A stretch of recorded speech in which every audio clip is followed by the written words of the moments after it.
And we are a go.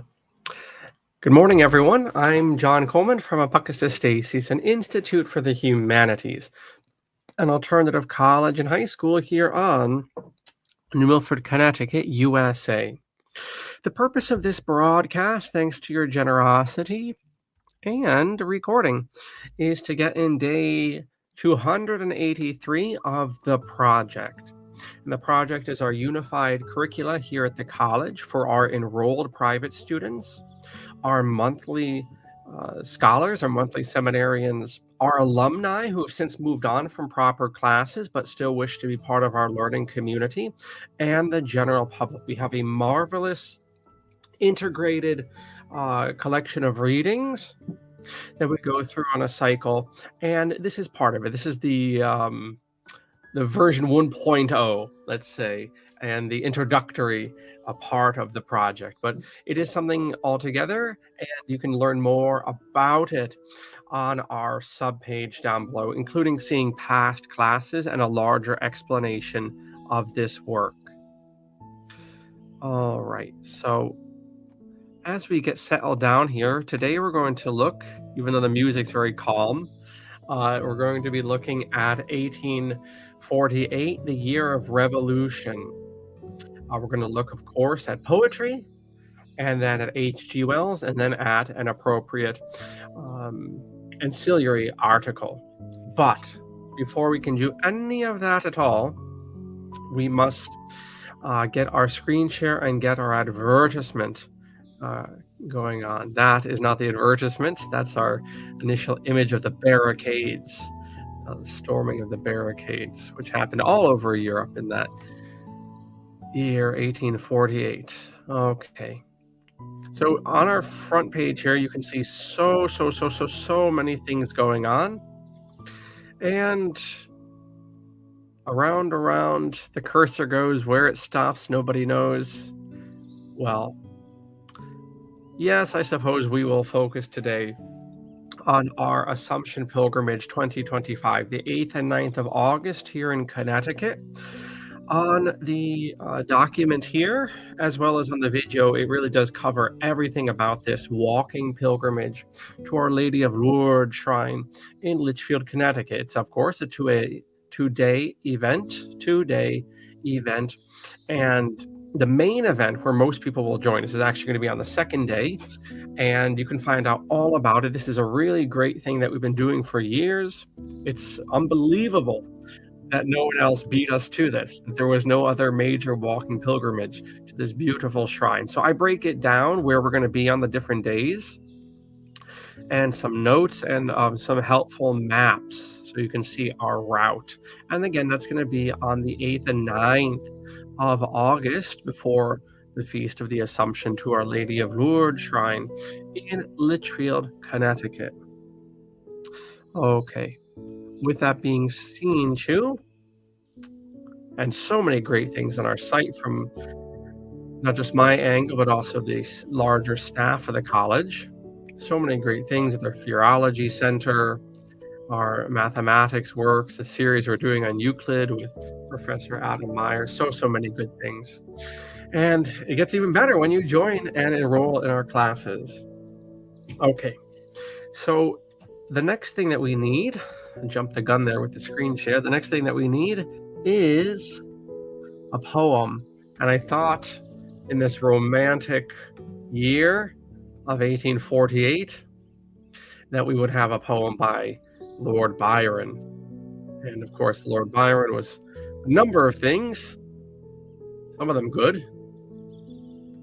And one of those good things was his poetry. He was not a very good father or lover, but anyway, rather tawdry personal life, I must say. But certainly a major figure in Romanticism, and a man to a certain extent who put his money where his mouth was, dying in Greece in a revolution in Greece earlier than 1848, and infamously being burned in a pyre.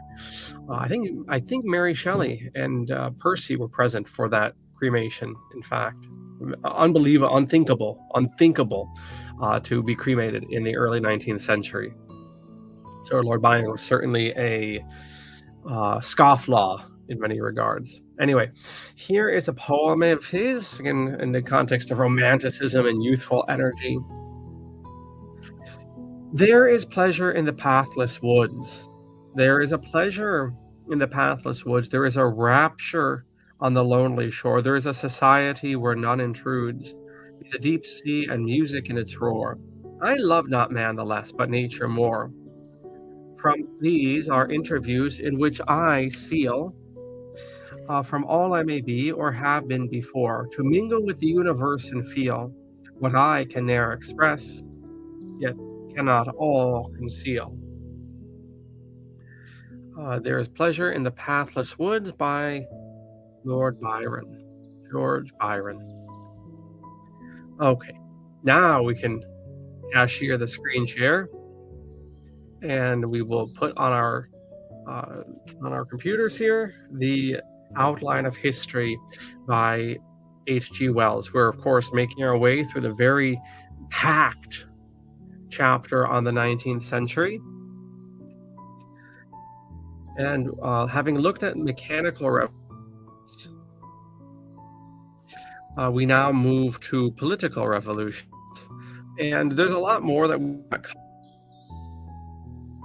when it came to mechanical changes in the Industrial Revolution that you ought to read. You can download this whole text from our project site. There's a PDF available.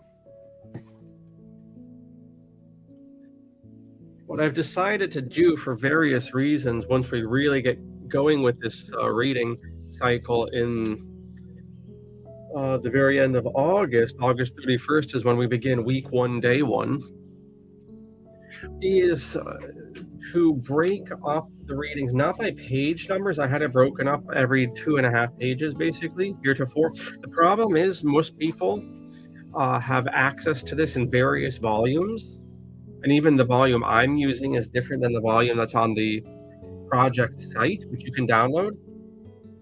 So what we're going to do actually is just assign a different section each day. So when we really start this from scratch on August 31st, that's what we're going to do. And that way everyone can be on the same section. And for the longer sections, some of these go on for a bit, we can break them up over 2 and 3 days. None of them are too big, but some of them are not reasonable to read as a daily assignment. You don't really want to go beyond two or three pages.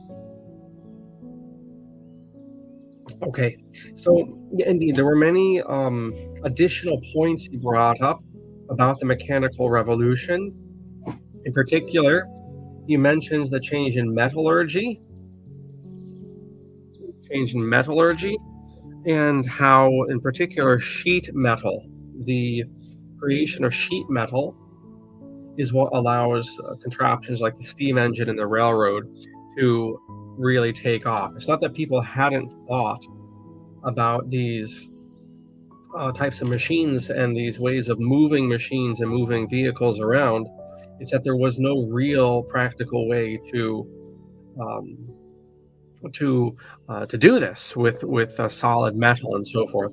And here, even looking at shipbuilding and such, cite this proper. There we go. Before the 19th century, there were no ships in the world much over 2,000 tons burden. We would spell this in America with a D. Now there is nothing wonderful about a 50,000 ton liner. There are people who sneer at this kind of progress as being a progress in mere size. But that sort of sneering merely marks the intellectual limitations of those who indulge it. The great ship or the steel frame building is not, as they imagine, a magnified version of a small ship or building of the past. It is a thing different in kind, more lightly and strongly built, of finer and stronger materials. Instead of being a thing of precedent and rule of thumb, it is a thing of subtle and intricate calculation. In the old house or ship, matter was dominant. The material and its needs had to be slavishly obeyed. In the new, matter has been captured, changed, and coerced. Think of the coal and iron and sand dragged out of the banks and pits, wretched, rot, molded, and cast to be flung at last to a slender, glittering pinnacle of steel and glass 600 foot above the crowded city. Great prose and a great point he's making altogether. So as we enter the 19th century, we have a new political order in Europe. We have also a new political order in America. It's going to go through a lot of growing pains in that Civil War and that westward expansion, but there you go. And we also have a new world when it comes to chemical relations and relations with physics as regards the mechanical revolution. All right, but there are other sorts of revolutions, maybe the more traditional ones that we think about. Now we get to the 1848. There's a tendency, we're going to really dig into part 3, but it's worth getting into part 2 here. There's a tendency in many histories to confuse together what we have here called the mechanical revolution, which was an entirely new thing in human experience, arising out of the development of organized science, a new step like the invention of agriculture or the discovery of metals, with something else quite different in its origin, something for which there was already an historical precedent, the social financial development, which is called the Industrial Revolution. The mechanical revolution, the process of mechanical invention and discovery, was a new thing in human experience. It went on regardless of social, political, economical, or industrial consequences it might produce. The Industrial Revolution, now again, just to be clear, he's distinguishing between these two revolutions before we get to the political. Mechanical and the Industrial Revolution, on the other hand, like most other human affairs, was and is more and more profoundly changed and deflected by the constant variation in human conditions caused by the mechanical revolution. And the essential difference being the amassing of riches, the extinction of small farmers and small businessmen, and the phase of big finance in the latter centuries of the Roman Republic on the one hand, and the very similar concentration of capital in the 18th and 19th centuries on the other. The essential difference between this amassing and this phenomena and the very similar concentration lies in the profound differences in the character of labor and the mechanical revolution was bringing about. So there are similarities between the hoarding of wealth and certain changes between the classical world, the Roman world here, and the early 19th century. But the difference has to do with labor, the character of labor.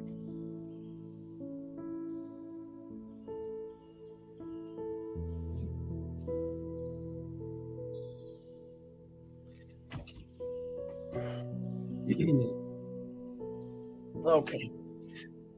The power of the old world was human power. Everything depended ultimately upon the driving power of human muscle, the muscle of ignorant and subjugated men. The little animal muscle, supplied by draft, oxen, horse, traction, and the like, contributed. Where a weight had to be lifted, men lifted it. Where a rock had to be quarried, men chipped it out. Where a field had to be plowed, men and oxen plowed it. The Roman equivalent of the steamship was the galley, with its banks of sweat and rowers. The vast proportion of mankind in the early civilizations was employed in purely mechanical drudgery. And it goes on this sense.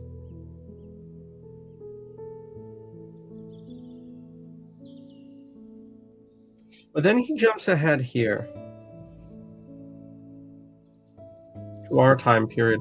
With this general trend towards supplementing and supersession of manual labor by machinery was a changeover of quite primary importance in human affairs.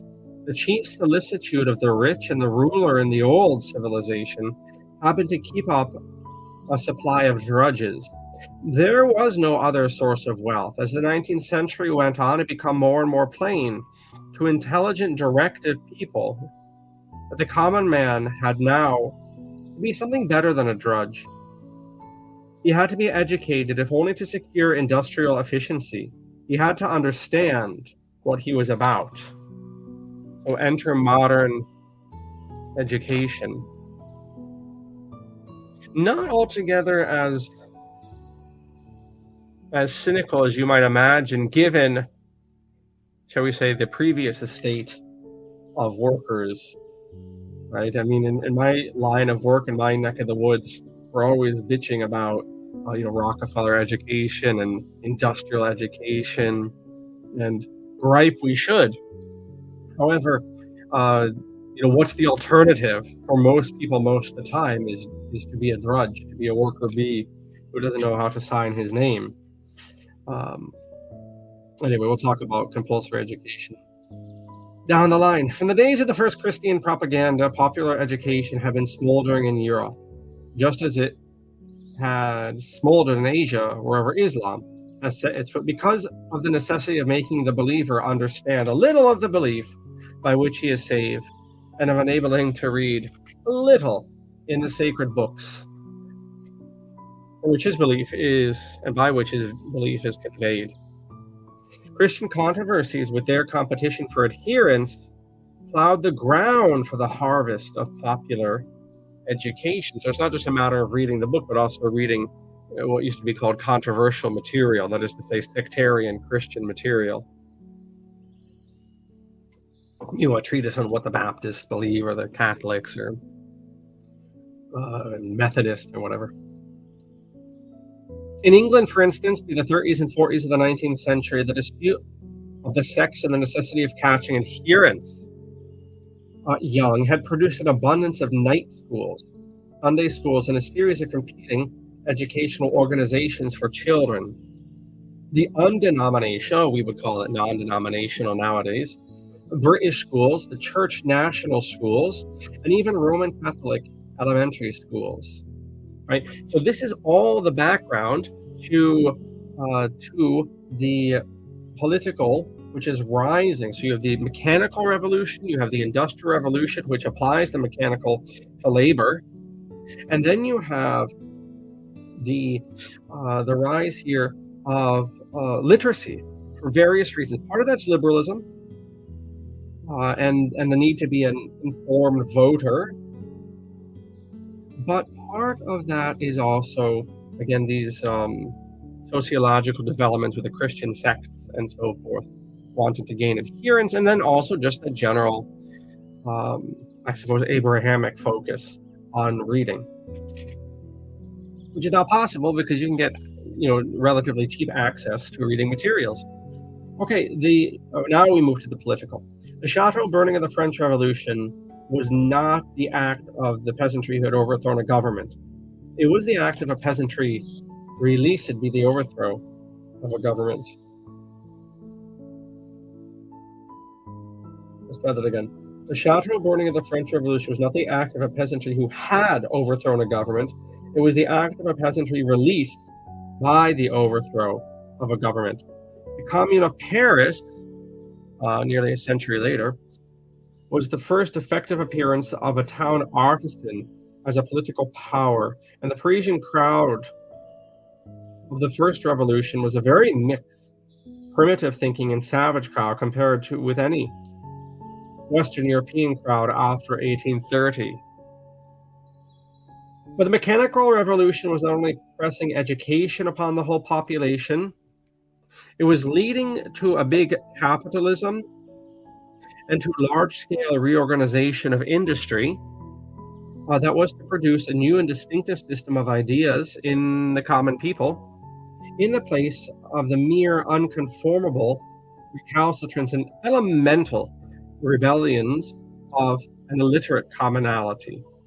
So that's going to be another difference here as we move to 1848, is the role of ideas, concrete ideas. This is not the French rabble of 1789 who are hungry and it is the hunger that is driving the crowd, but rather mass ideas will come to the fore.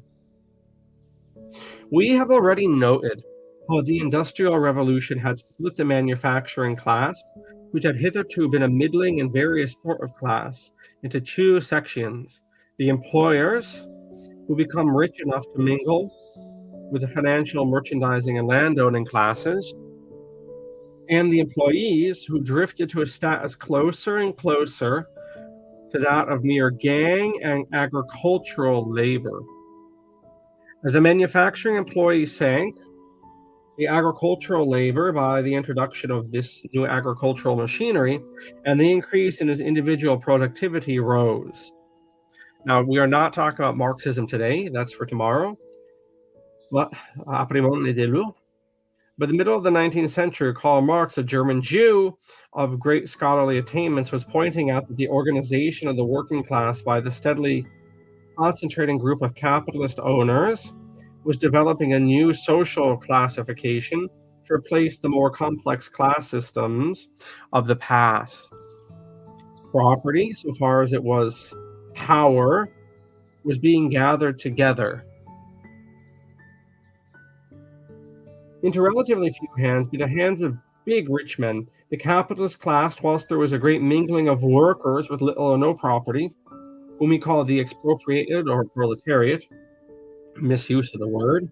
All right, this is a Roman ancient classical concept that's kind of rebranded, repurposed is the word I wanted.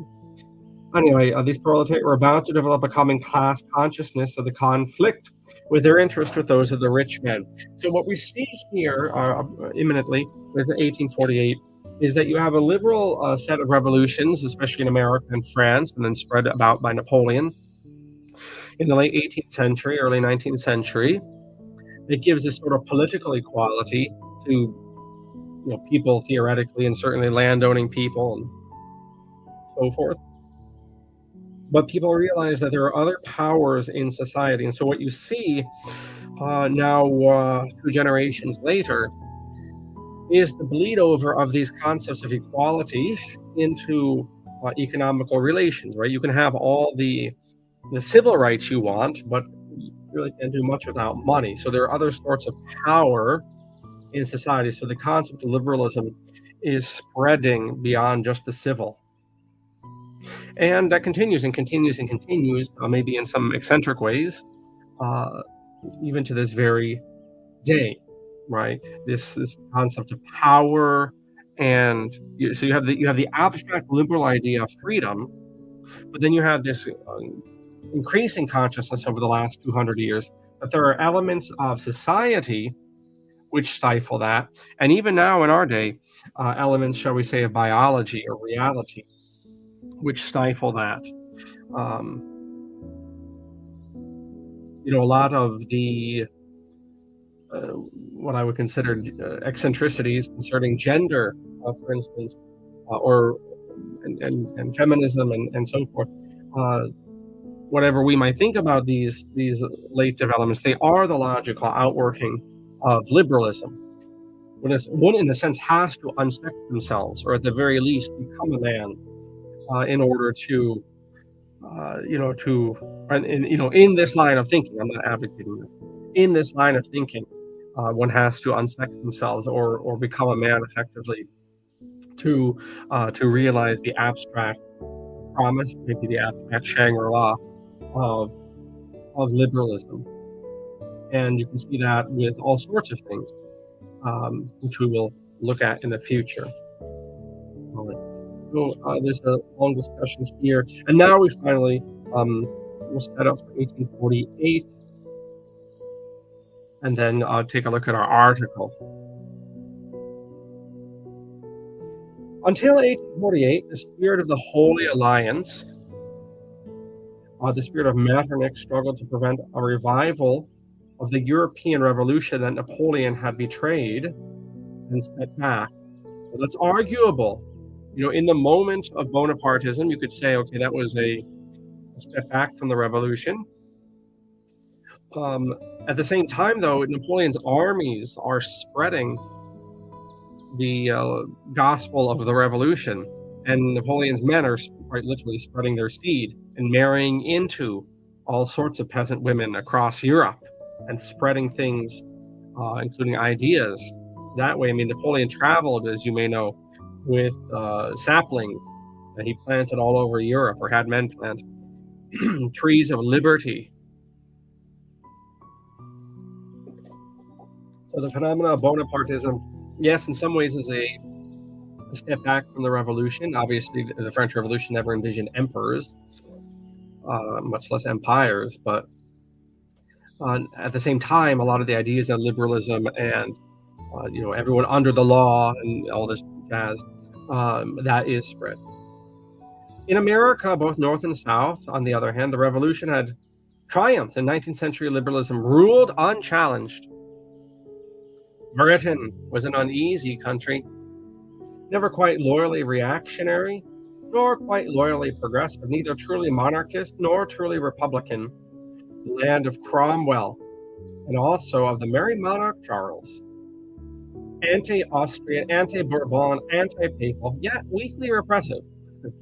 We have told the first series of liberal storms in Europe in and about the year 1830. In Britain, in 1832, a reform bill greatly extending the franchise and restoring something of its representative character to the House of Commons relieved the situation. By the way, 1832 in France is when you have a minor revolution, and I just would like to point this out. It is this event in France, particularly in Paris, this uprising of college students, it is this event that Les Miserables takes place in, at least the guts of the action. It is not the French Revolution of 1789, nor is it of 1848, nor of 1870. What Les Miserables is dealing with is the college uprising, hopeless uprising of 1832, hence your Marius character. Victor Hugo was walking around Paris as the revolution was happening that spring, I believe it was, and literally walked into an alleyway where the police were shooting with revolutionaries back and forth. He just stumbled into it like Mr. Magoo, and arguably that gave him the genius, gave him the initial idea for Les Miserables, at least the broadest outline of it. Now, I don't know if it was 1832 or 1870 when Hugo returns to Paris and at another revolution, but I do recall that I must nail down the specific anecdote, but at some revolution in Paris, Hugo was asked by a man in the city, should I go, and is it safe to go and see the barricades? Is it safe to see and talk to the revolutionaries?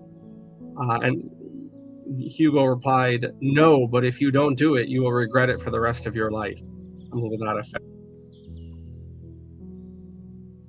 Round about 1848, on a second and much more serious system of outbreak, that overthrow. Oh, sorry. When I read this, I'm not actually looking at the screen. I have to look back and forth. That overthrow of the Orleans monarchy and established a second republic in France. And the reason I have to look at the actual text and not the computer is at some point StreamYard updated things, or my computer updated, and now everything that at one point I used to be able to read, but now it all appears backwards. Go figure. Okay, so the Second Republic, a very interesting Pan-Slavic conference held at Prague, foreshadowed many territorial readjustments of 1919 and dispersed it after an insurrection at Prague had been suppressed by Austrian troops. It ultimately, all these insurrections failed. The current system staggered in 1848, but it kept its feet. So remember, after Napoleon, the conservatives and the church are back in charge, and it's not just the Catholic Church, it's all the different Protestant sects too in the national churches, right? The liberalism of the French Revolution had knocked them on their ass, and they had finally shoved back against Napoleon and reasserted themselves, the Alternate Throne Order. That's what we're talking about with the concert of Europe and Metternich and the Holy Alliance. And now in 1848, basically the grandkids of the liberals have been organizing and spreading their ideas, and now you have an explosion across Europe of these revolutions.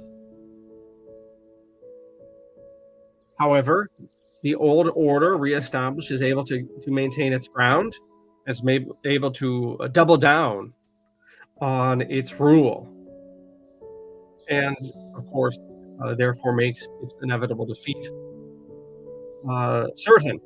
Because if you know anything at all about revolutions, what you will always notice is that there is a period of explosive energy. Then almost always, probably with the exception maybe of the English, which is, they have a unique history when it regards revolution or the lack thereof, but almost always the previous order does the predictable thing and doubles down, elbows down, puts the lid on the pot and puts its weight on the lid. And then a generation later, whatever, the real explosion happens. You can see that in ancient Rome. You can see that in France before the French Revolution, like 20 years before. You had the Fronde, where they were complaining about the same stuff and offering the same solutions. And the 14th, the Sun King refuses to call the Estates General, and the problems continue to build for another century. You see the same stuff in the American Revolution after the French and Indian War. It was a time of great revolutionary anti-crown ferment. It goes away, and then it explodes. You see it here now.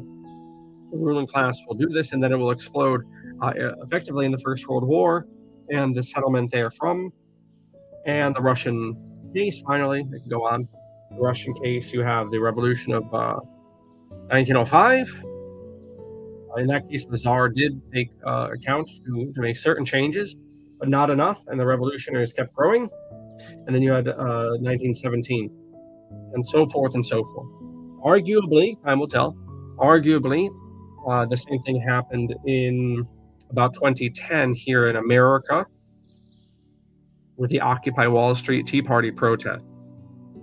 Those things are squashed and co-opted, and we'll see if there's a genuine buildup of revolutionary discontent.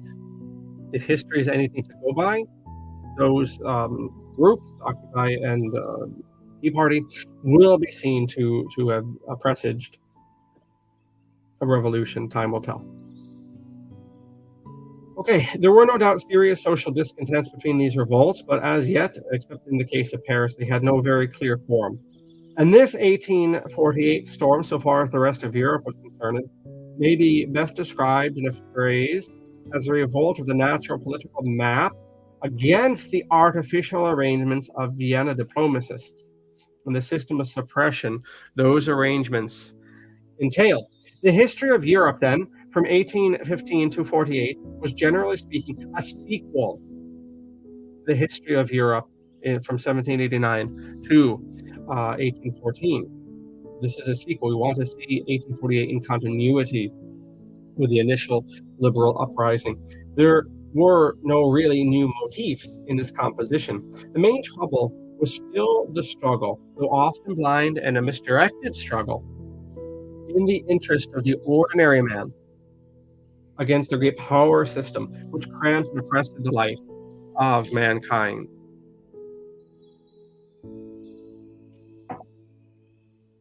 But after 1848, all the way through 1914, the readjustment of the map still went on towards a free and unified Italy and a unified Germany.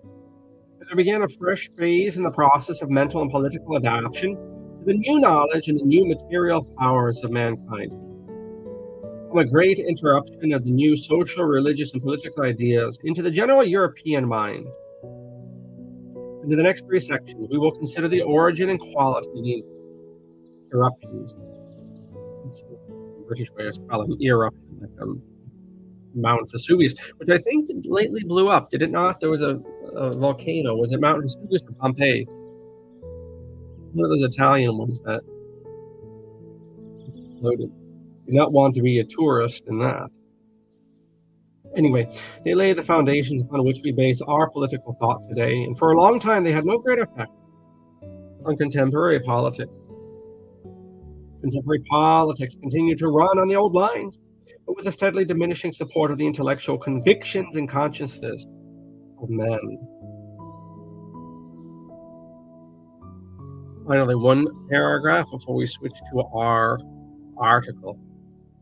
We have already described the way in which a strong intellectual process undermined the system of grand monarchy in France before 1789. So the structures there, but the beliefs are ebbing away. A similar undermining process was going on throughout Europe during the Great Power period of 1848 to 1914. Profound doubts of this system of government and the liberties of many forms of property in the economical system spread throughout the social body.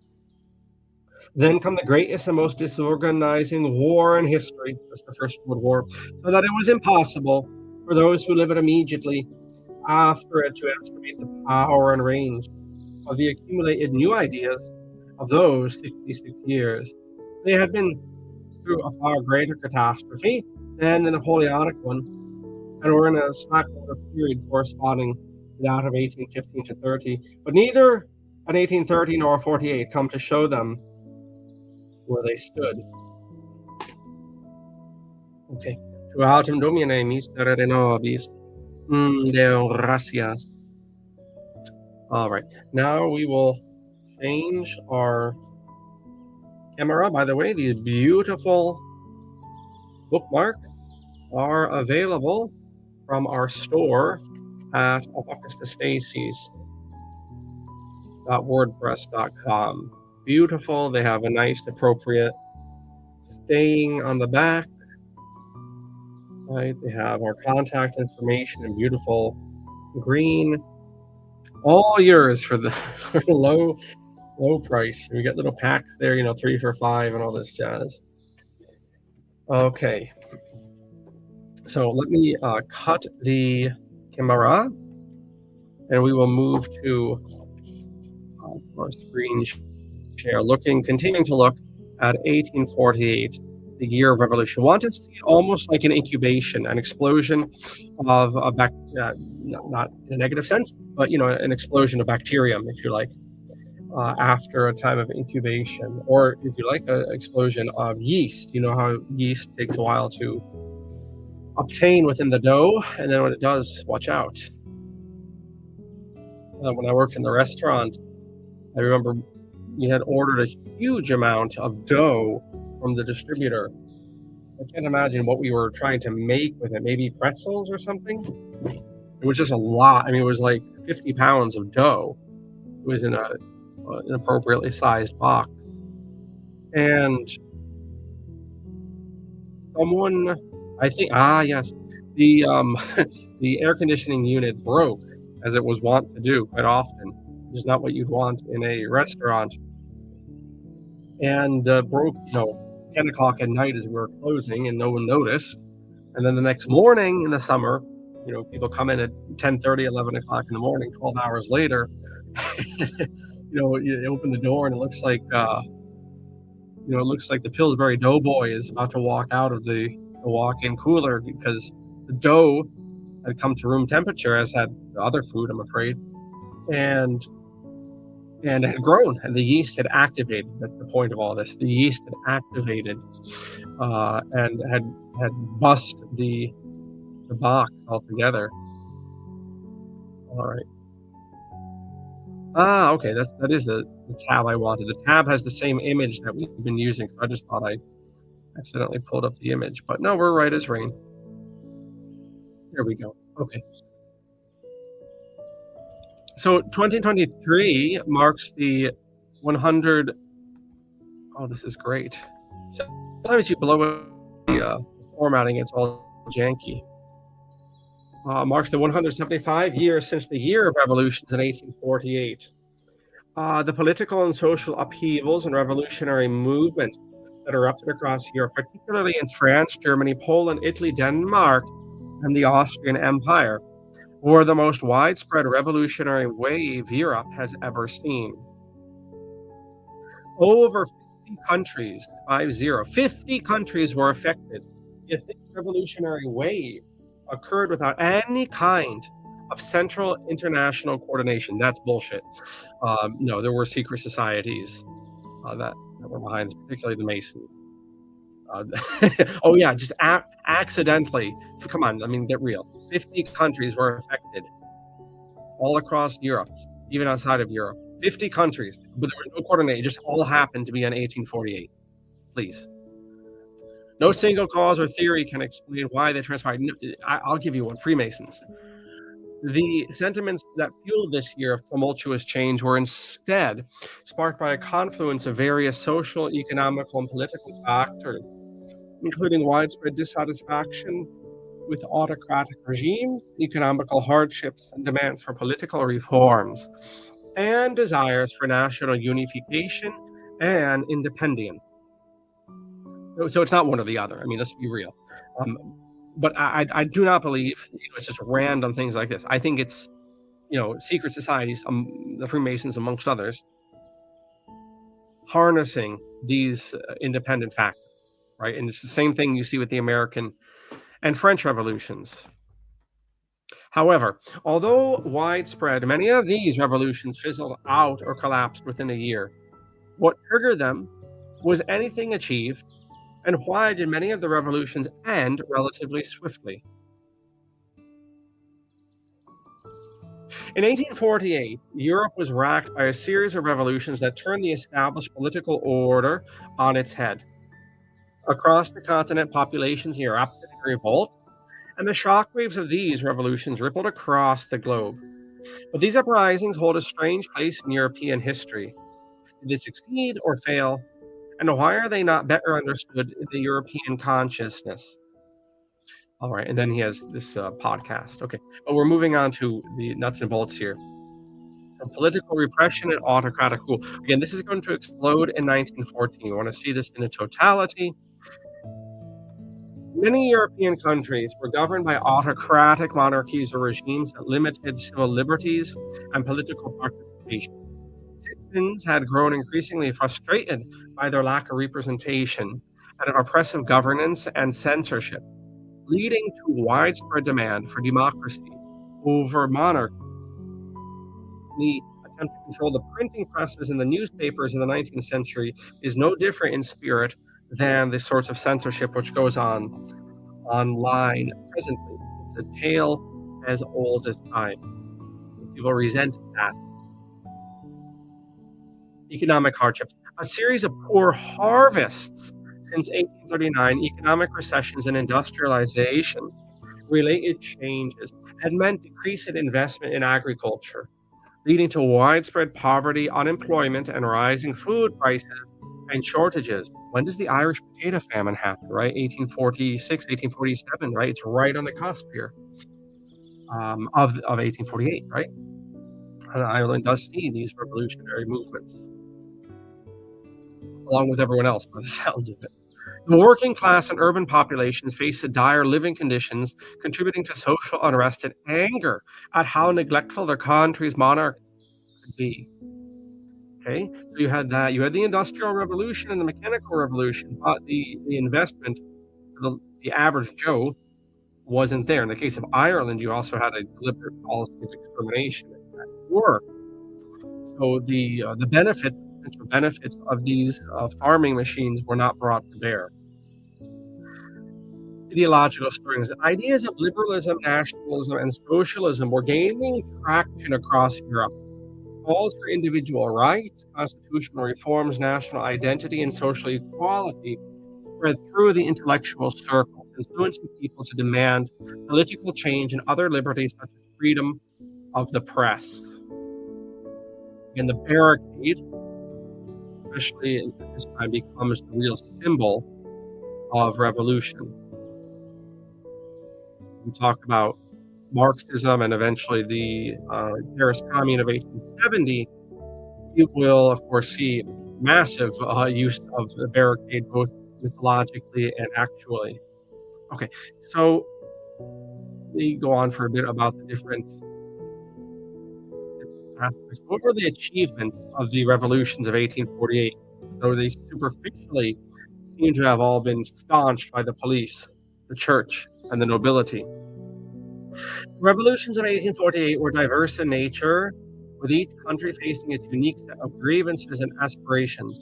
Although the uprisings didn't result in lasting and widespread changes at the time, they did plant seeds for future movements advocating for democracy, national unity, and social reforms in Europe. Outcomes varied region to regions. What do we say? Results may vary. And many of the revolutions were considered failures, but there were a few notably significant events. The February Revolution in France led to the establishment of the French Second Republic, which we already looked at in H.G. Wells's piece. And Denmark also experienced an end to its 200-year-old monarchy.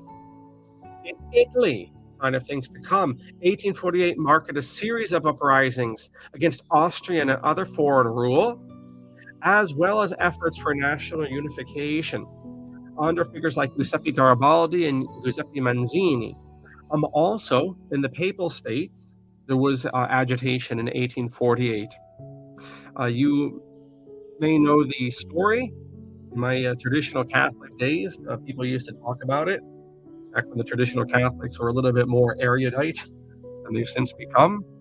But you know the story, perhaps, that Pope Pius the Ninth was elected, and he was a great liberalizer, particularly speaking of that mechanical revolution of allowing telegraphy or the telegraph and railroads and gas lighting into the Papal States. The previous popes are very hostile to these modern inventions. Pius the Ninth was not. And of course, at this time, the Papal States were all of central Italy. And he was open to a few liberalizing reforms in the world of the intellect, let's say, in the world of the liturgy. It's Pius the Ninth, by the way, that's the first, really the first modern pope to fiddle with the liturgy and the Epiphany service. And the first to do it for the sake of time, interestingly. The Epiphany used to be like the Easter Vigil, the Pentecost Vigil used to go on for a very extended time period. In any case, Pius the Ninth saw his Secretary of State blown up in front of him by an anarchist bomb in 1848, and he had to skedaddle. I think it was the Emperor of Austria. He had to jump into the carriage of the Emperor of Austria and escape from the mob of liberals. And after that, Pius the Ninth became an anti-liberal pope and issued certain documents. So anyway, that's what's going on in Italy. The German states similarly witnessed widespread protests. Again, there's no Germany any more than in Italy, but there are German states and Italian states. They witnessed widespread protests and demands for constitutional reform and aspirations for a unified Germany, culminating in the Frankfurt Parliament's attempt to create a German National Assembly. The Habsburg Empire faced intense unrest, particularly in Hungary, where demands for autonomy and reforms led to clashes with the Austrian monarchy. The Hungarian Revolution was another, and then I'm listing things off here. Poland, even though Poland's been partitioned, and an uprising against the Russians. You had other stuff happening within deeper Russia. You had revolts in Czech lands, Romania, Balkans. Right, so we see this happening all across the board. Finally, the events of 1848 had a lasting impact, serving as catalyst for future movements. That's what we really want to see, that this incubation, 1848 is a result of the incubation of the Napoleonic Wars and literally the spreading of liberal ideas through Europe.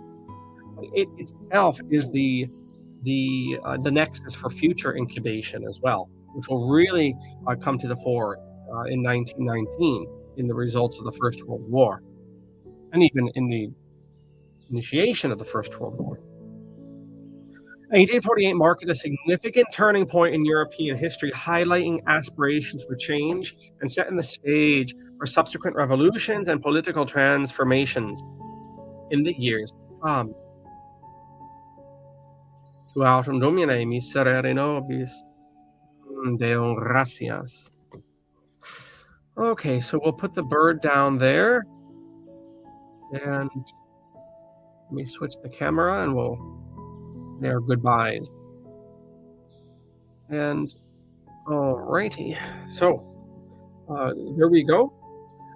There's our 1848. Again, this should be a logical outworking, not only of the stuff in the French Revolution, already mentioned, but of the mechanical revolution, which literally deals with metallurgy and building practices and farming practices.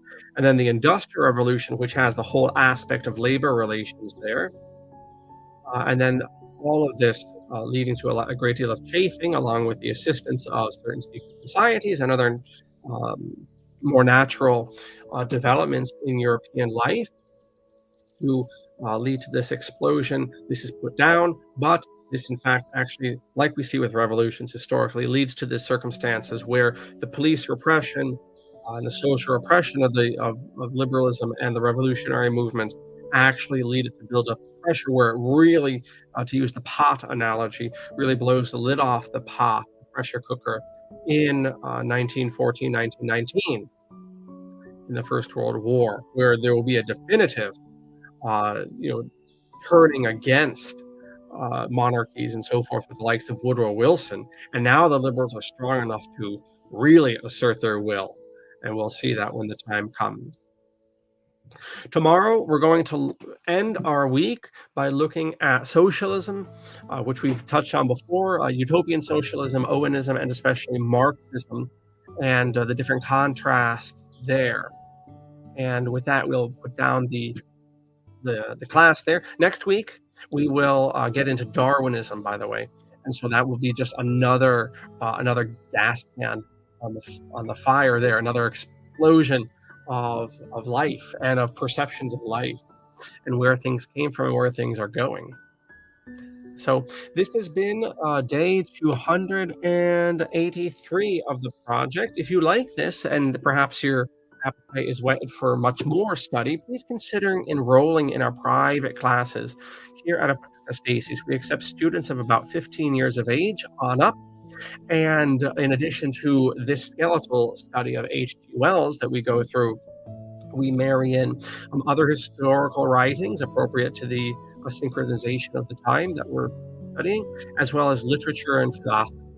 So it's a great way to truly suck the marrow out of the humanities and particularly of the Western humanities. Thank you so much. I wish you a good day, and I'll catch you all tomorrow. Bye.